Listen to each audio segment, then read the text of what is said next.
Dear students, you have seen how DNA helicases they act to open up the DNA strand.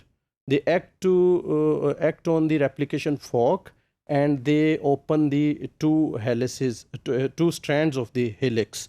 So the action of these DNA helicases they result in the introduction of supercoils in the DNA duplex just ahead of the replication fork. So when they open up the strands of DNA, this action results in the supercoiling in the DNA which is ahead of replication fork. As the strand of DNA are separated at replication fork, as they are going to be separated, the double-stranded DNA in front of the fork becomes increasingly positively supercoiled. So as this replication moves into the double-stranded DNA, and it open up this double-stranded DNA, this supercoiling increases. If there were no mechanism to relieve the accumulation of these supercoils, the replication machinery would grind to a halt. That this replication machinery, it will stop. The replication will stop if there is no mechanism to relieve these supercoils. So this replication will stop due to the mounting strain placed on the DNA in front of the replication fork. To make you more understand, I will give you example of a rope. So in case of a rope, when you open up this rope, and you separate the strands of rope, they are separated, the rope is being opened, but the rope which is intact, that becomes supercoiled. So if you keep on opening up these strands of a rope, at one stage you will stop. You will not be able to proceed this opening. So similar mechanism happens to the double-stranded helix of DNA when the DNA helicases open up these strands. These supercoils are removed. Of course, there must be some mechanism to remove this supercoils so that the replication may proceed. So these supercoils are removed by the action of another type of enzymes which are called topoisomerases.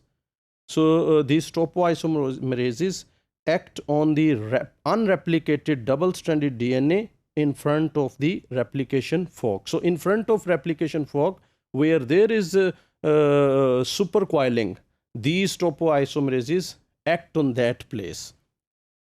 So here in this picture you can see topoisomerases. These are topoisomerases. This is a replication fork, and this is DNA helicase. So this DNA helicase keep on moving, and it keep on moving the replication fork. As a result, this double-stranded DNA, it undergoes supercoiling.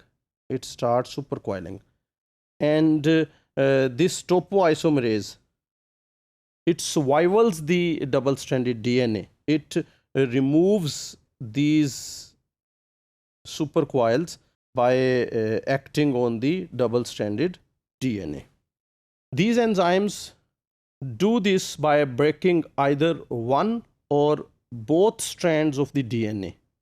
So these enzymes break the DNA strands. Either they break one strand or they break both the strands of DNA.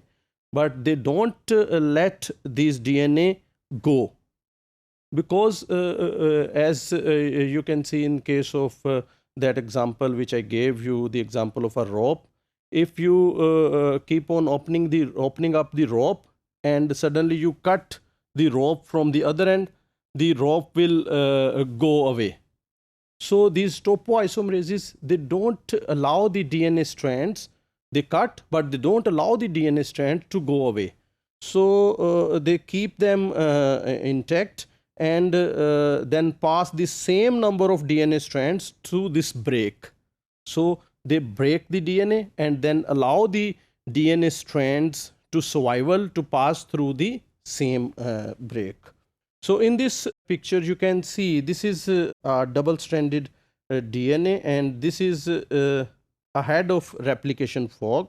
That means it is supercoiled. So in this supercoiling you can see here this nick or this break is introduced by these topoisomerases, and then this DNA is allowed to survival, to turn around, and after it relieves all the supercoiling, this is again ligated. This is religated to its original place. So in this way, this supercoiling is relieved by topoisomerases. This action relieves the accumulation of supercoils in the double-stranded DNA.